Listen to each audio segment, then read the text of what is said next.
Here's Dick Powell as Richard Diamond, private detective.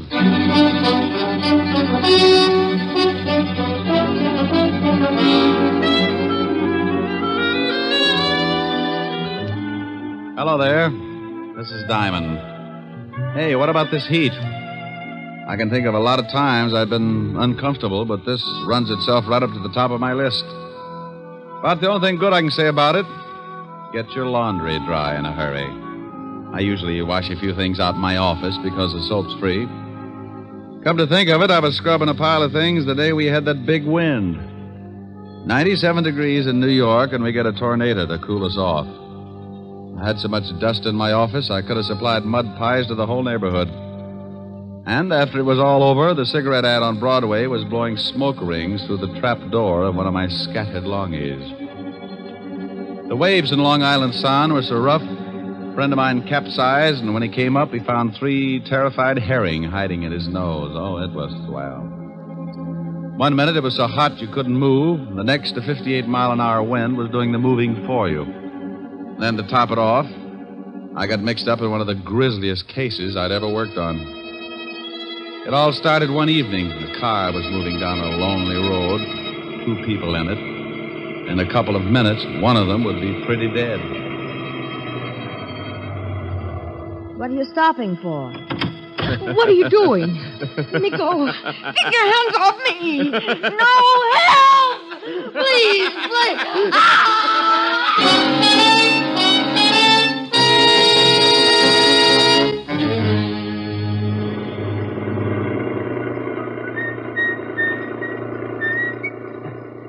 Hey, Ed.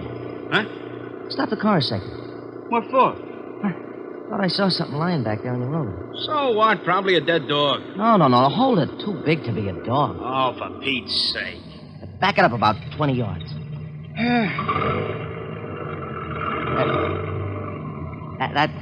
That's good.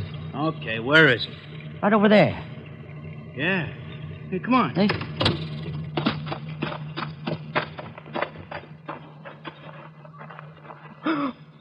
Oh, holy cow. Yeah. She dead? She's wrecked. I think I'm going to be sick. Me too. Let's get to a phone, call the cops.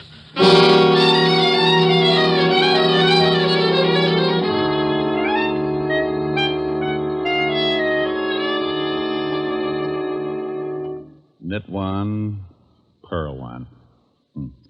Knit 1, purl 1. Ah, there, you little fiend. Now, what does it say about the heel? Mm-hmm. Turn the heel. Oh, I dropped a stitch. Now I gotta go back and pick it up again. Yeah? Rick, what's the matter? Oh, Miss Asher? You and your bright ideas. What did I do? You did plenty. I'm a nervous wreck. What from? You remember you said I ought to take up something to keep me busy in the office? Yes. You remember you mentioned knitting? Oh, no. Oh, yes. I've dropped more stitches than the cross-eyed surgeon. You idiot. I was only fooling. Well, I wasn't. I did it up right. Book of directions, enough yarn to wrap up King Tut and all his handmaidens, and 2 of the finest bone needles and gimbals. Now, don't laugh. I was making Francis a pair of screaming argyles. Keep with it, Strongheart. You'll win out. Yeah, you darn right. Oh, what I said. Darn. Get it? Helen, are you still there? Yes, Rick. Wasn't funny? No, Rick. Okay, come on over. Let's neck. Yes, Rick. Shame on you. Yes, Rick. Is that all you can say? I love you. And I'll see you about 8. Oh. You don't sound very happy. Well, that's such a long way off. Give you time to make plans. Bye. Bye. Now, let's see. I got to take out 1, 2, 3, 5 rows. Yeah, what is it? Rick? Oh, how are you, Walt? very unhappy. You should see me. I got to take out 5 whole rolls just to pick up one lousy stitch. What? No, forget it. What are you unhappy about? I'll tell you about it when you get down here. The 5th precinct's 20 blocks. Can't you give it to me over the pipe? I wouldn't ask you if it wasn't important, and I'd rather not say anything over the phone. Okay. Stop making like Portia facing life. I'll be down as soon as I finish this heel. Heel? Yes, if you must know, I've taken up knitting. Coming from you, I am unmoved. I don't care if you're building Sergeant Otis a fur-lined money belt. Get down here as fast as you can. All right, Walt. But you'll be sorry when it starts getting cold again, and I won't knit you a sweater to cover your little old blue stomach. Oh. Bye, Walt. Getting Walt's goat was a sport with me, and whether he'd admit it or not, he got a kick out of it, too. Sometimes I wouldn't stay on the rib as long as I usually do, but that was only because Walt always starts sounding just a little bit worried. Then I know it's time to lay off and get serious. Don't misunderstand me. I never lay off entirely, and I never get completely serious. Those are 2 habits that don't help find the solution any quicker. They just fit you with a mess of ulcers, and you still end up too worried and too serious. I closed my office and headed for Walt's precinct. When I walked in, I spotted Sergeant Otis leaning back in his chair with his number 12s resting on the desk. Hello, Otis. Well, how's the big private detective today? Just fine, Otis. And how is the flash of the 5th precinct? Don't you worry about me, Diamond. I'll get along. Better go on in and see the lieutenant. He wants to see you. Hey, what's it about, Diamond? You need someone to help you from the police force? You know, Sergeant, you've got a fine head on your shoulders. Well, I'm glad you noticed. The one under your arm isn't so bad either.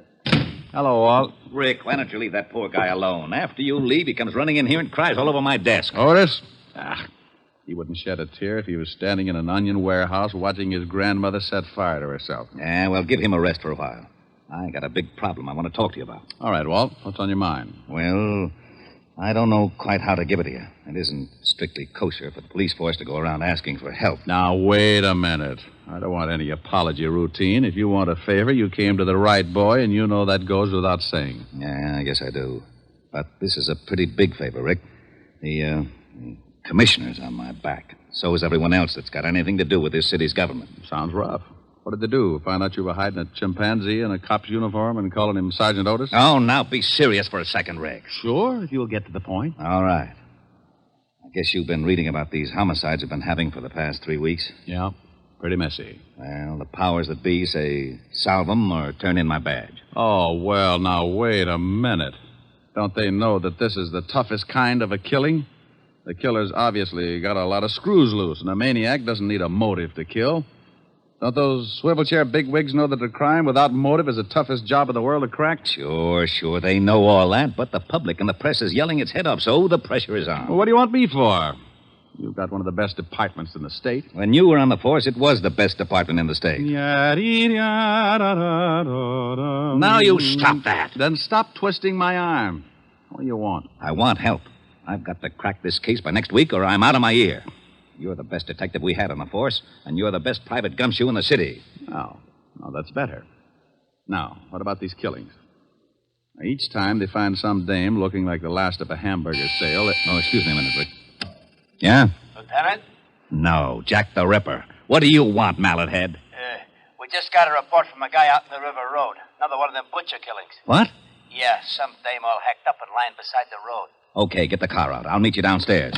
Oh, did you hear that, Rick? Mm-hmm. Well, come on.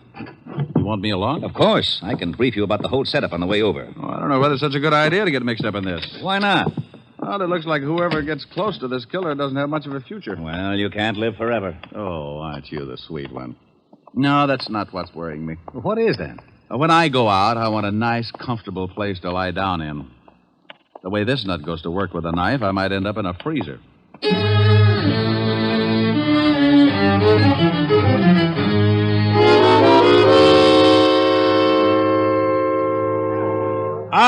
All right, everybody's back. Go on through, Lieutenant. Show him your biceps, Otis. How did all these people get out here? This is 10 miles from anything. Someone must have heard me call the police. When I left the phone booth, the whole crowd followed me out here. Who are you? My name's Ed Cody. Me and my friend here found the body. Where is it? Right over here, Walt. Oh, how does it look? The way you thought it would. Oh, Otis. Yeah, Lieutenant. Yeah, here's your bicarb. Now you see what I'm up against, Rick. Pardon me. This is the third killing like this in 3 weeks. Oh, I don't feel too good.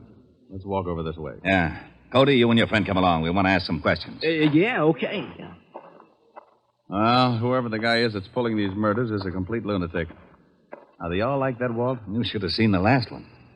How'd you guys happen to spot the body? Oh, well, I saw it first, and I told Ed here. Yeah. We were just driving along when Max spotted something lying beside the road.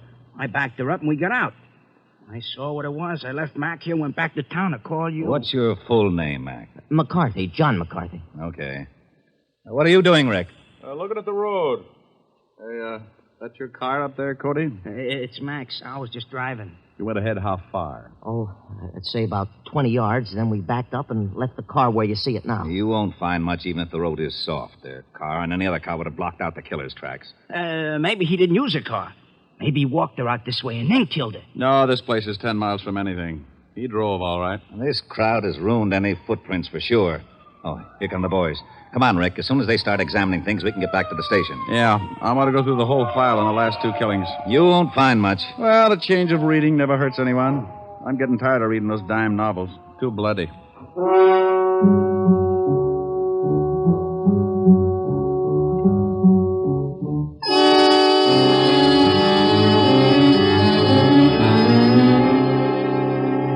Well, that's the whole mess. No leads at all, huh? Not a one. I'm getting nearsighted from looking at all the lineup. We've picked up everything from drunks to safecrackers. Not a lead. Same type of crime in every case. This killer's got a crazy streak as wide as Broadway. Oh, wait until the commissioner hears about this one. Walt. Yeah? Give me a pencil. Now, tic-tac-toe is out. I got a headache. Stop waving your gills and give me a pencil. Here. What are you doing with that map? Drawing circles. Now, you stop that. That's a scale of this city, and I don't want it loused up by your doodling. Look at that. So you make a dandy circle. Thanks. What's it for? How should I know? You drew it. Drew what? The circle. Wasn't that a little foolish? Of course it was. That's what I'm yelling about. Well, that's bad for you. What is? Yelling. I know it. I thought you said you didn't know. Know what? About the circle I just drew. What circle? The one on the map. That's what I was yelling about. Why? You didn't draw it. I know I didn't. You did. What for? How should I know? You're a policeman. What in blazes has that got to do with it? You were a rookie, weren't you? Of course I was. You worked your way up to sergeant and then to head of the homicide, didn't you? You know very good and well I did. Wasn't it a little tough? You bet it was. I pounded the beat for 4 long years. Did it by the sweat of my brow.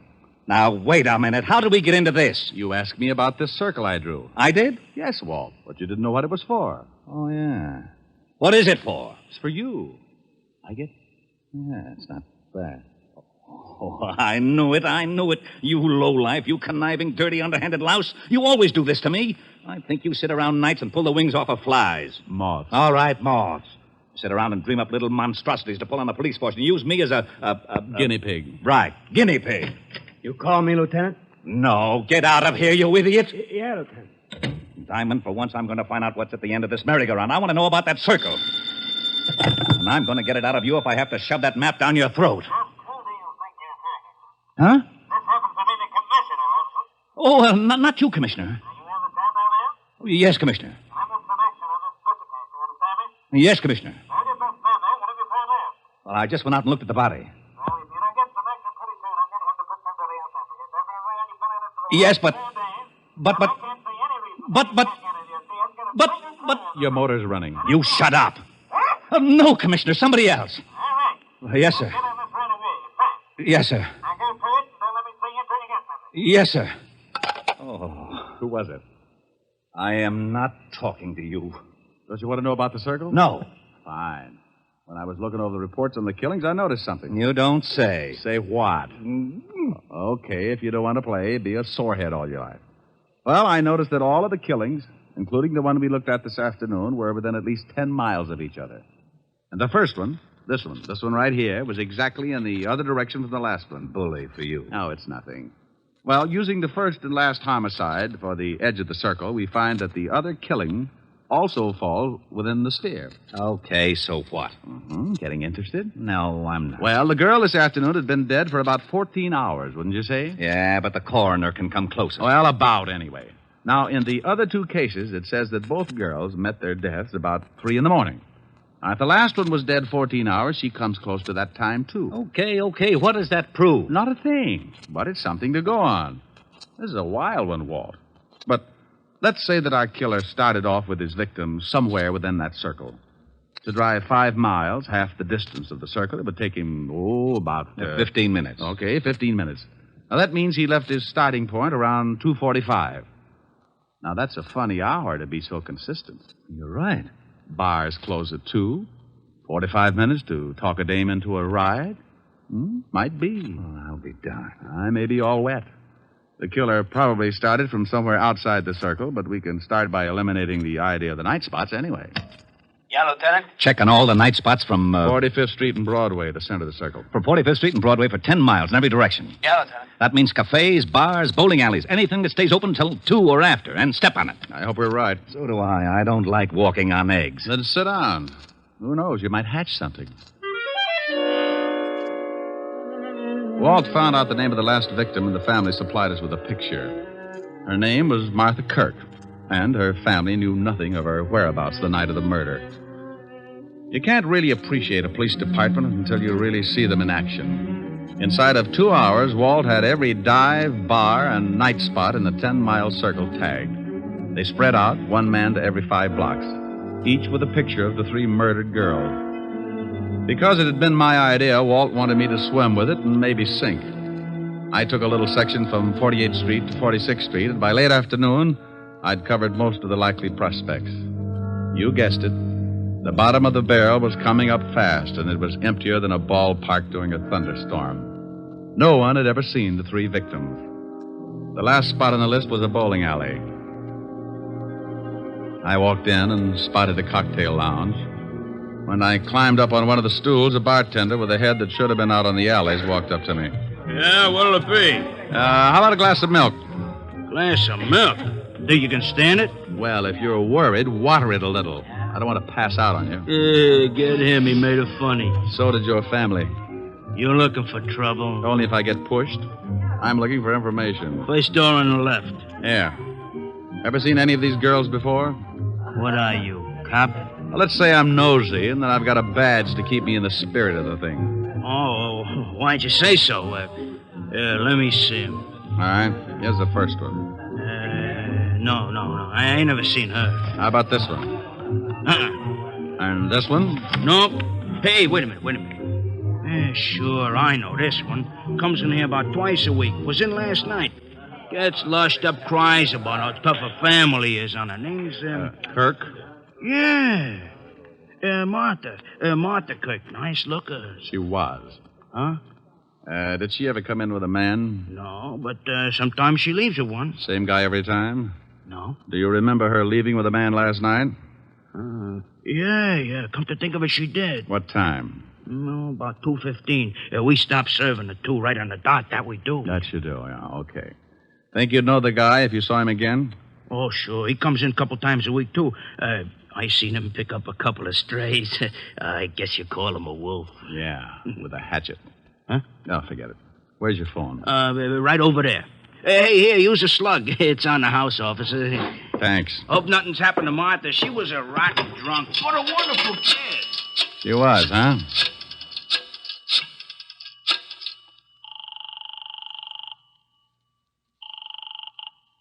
Fifth Precinct, Sergeant Otis. Otis, let me speak to the lieutenant, and if you crack just once, I'll come over there and shove your head so far down you'd have to untie your shoelaces to cough. Okay, Diamond. You don't have to get nasty. Lieutenant Levinson. You can forget about retiring, Walt. You got something? Yeah, looks like. What did your boys turn up? Nothing yet. What is it, Rick? Don't play games now. Get over to 47th and 9th, the bowling alley in the middle of the block. I'm in the bar. Want me to bring the boys? No. This is one we've got to play quietly. I don't want to scare our ghoul off. I'll be right down. Hey, what about that milk? Huh? Oh, yeah, coming up. Hey, is there going to be a pinch? There is, Buster. There certainly is.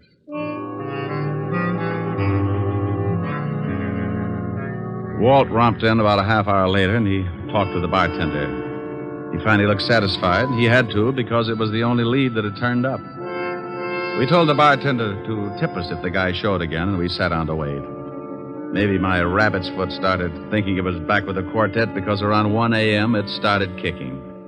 The bartender gave us a nod just as a big guy wandered in and sat down at the bar. He weighed in at about 220 and his clothes were sloppy. He ordered a drink and started eyeing a cute little number sitting at the other end of the bar. Let's take him. Hold it, Walt. He's making a pitch. What? The dame at the end of the bar. So he's making a pitch. What do you want to do? Wait around till he takes her out of here? Maybe you'd like to help him sharpen his axe. Look, you haul him in now, you'll have to beat it out of him. You want him to pick the dame up? Was that against the law? Arrest me. Now, you stop clowning. You'd rather catch him with the goods, wouldn't you? Yeah, but... Now, don't start that again. You butted the commissioner to death. Just relax, and maybe you can pick up a few pointers. Our big boy moved all right. Right up to the seat next to the cute little girl. She was under full sail, didn't seem to mind it at all. He landed at 1:15. At 1:30, he'd established a firm beachhead, and by 2 o'clock, there was a flag raising. Okay, he scored. Now, joint's closing. They're leaving. I'm going to tail him. How? He's probably got a car. And if he gets away with that girl, he may kill her. Look, Walt, I promise you he won't get into that car unless I go too. Now, come on. We'll both stick close to him until I can think of something. We followed the man and the girl outside and walked a few yards behind, making like we had a little load on. They headed for a big parking lot, and that's when I got the idea. The parking attendant was just walking up to him when I stumbled forward. Hey, boy. Rick, what are you doing? Stay with me, Walt. Yeah? Son, I want my car. Just a minute. I was here first. Sure, honey. Don't let him get away with it. Look, old man, my friend here is late getting home. He's got a wife that's 10 feet tall. You mind if I get my car first? Go ahead. Some nerve. Relax, honey. We're going to take a little drive, huh? Yeah. Okay, let's see your ticket. Well, we'll go here someplace. Come on, we'll walk up. I know where the car is. Okay, but you gotta have a ticket. Rick, what's going on? Keep walking. Hey, I thought you was loaded. Keep going. We're the police. Huh? That's right. Oh. What's wrong? Which one is that guy's car? You mean the guy back there with the dame? Yeah. He gave me his ticket. Right over there, the coupe. Rick, come on. I'm going to climb in that trunk, and you're going to put in a general alarm, Walt. Then you're going to get in your car and tail us. But stay far enough behind so that he doesn't spot something. Okay, but I think you're crazy. Is the trunk open? Yeah. Now get going. Well, they'll see me coming back. Tell them you forgot something in the bowling alley and that I passed out my car. All right. And, son. Yeah? Don't let on that anything had happened. We think that man is a killer. Oh. I squeezed into the trunk and waited. About 2 minutes later, the Lovebird showed up and got in the front seat. We rode like that for about 15 minutes, and it wasn't bad until we hit the dirt road. Then my inside started bouncing around like a pound of rice in a wind tunnel. We drove for about 10 minutes more and came to a stop. I raised the trunk just enough to get some fresh air and listen. I didn't want to climb out because they'd feel the movement up in front. I was sure they could hear my breathing. What are we stopping for? Well, I just wanted to look at the pretty scenery. How can you? It's too dark. I can see you, baby. You're nice. Thank you. So, how you? They went on like that for another half hour, and I started thinking I'd picked the wrong guy. Then the conversation changed. What's the matter? What's so funny? Don't you know? No, and I don't like the way you're acting. Women. That's what's funny. They're all the same. Huh? Just like my wife. She was like all the other women. Hey, let's get out of here. You're talking funny. Funny? Yeah. See a man and you like him. Any man. You're all alike. Now you stop that. I just came along Come because... here. No, you let me go. You ain't no different. Come here. No, stop that. Let me get out of the car. Sure. Go ahead. I don't want no blood stains on the seat anyhow. Go on, run. I'll catch you. Then toward it right down the middle. I rolled out and didn't forget to take my 38 along. I spotted him in the moonlight, moving after her like a big animal. He was laughing. I could see something in his hand. It was a knife. She tripped and fell, and he moved in. He gave me goosebumps bigger than grapefruit. When he was nearly on top of her, I closed in. Okay, hold it! Help! Help! You shut up! Drop the knife! I'll kill him! I'll kill her like the rest of I'll kill her, too.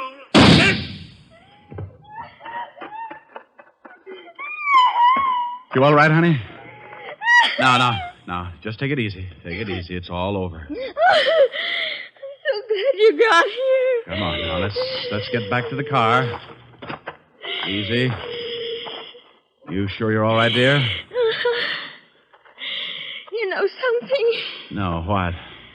I think that man was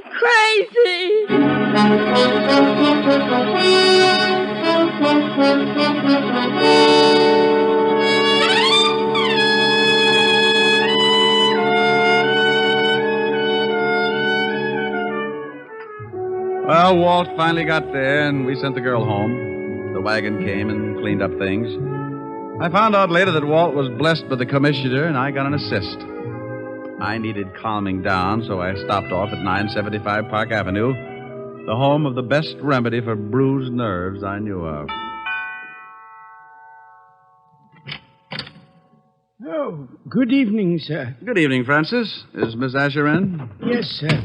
She's in the study, knitting. Knitting? Knitting. Thank you, Francis. One, pearl, two. Next one, pearl, two. That's like taking stupid pills. Rick. Hello, baby. Oh, look what I've gotten into. I'm a nervous wreck. Oh, that'll teach you. What are you building? Well, it was going to be a surprise for you. Oh, a whole suit. Oh, silly. Ricky. Yeah? I need relaxing. You need relaxing. Oh, swell. Ricky, come here. I know just the thing. No, come over here.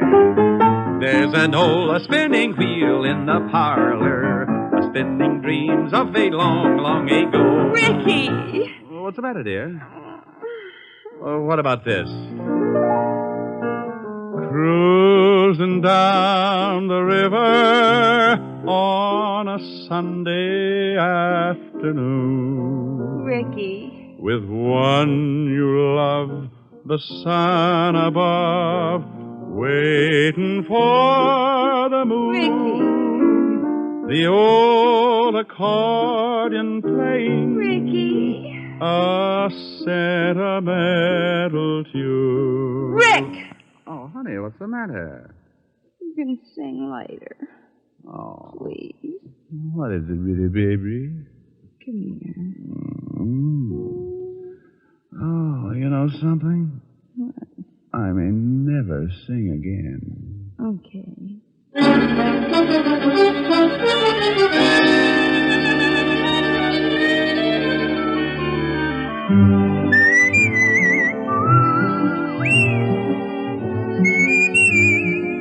You have just heard Richard Diamond, Private Detective, starring Dick Powell. Helen was played by Virginia Gregg, Lieutenant Levinson by Ed Begley. Also in our cast were Wilms Herbert, Bill Conrad, Lorene Tuttle, Jack Crucian, and Sidney Miller. Music was under the direction of Frank Worth. Richard Diamond is written by Blake Edwards and directed by William P. Rousseau. Dick Powell will next be seen in the motion picture Mrs. Mike, based on the best-selling novel Mrs. Mike. Now, this is Eddie King inviting you to be with us again at the same time next week when we will again bring you Dick Powell as Richard Diamond, Private Detective.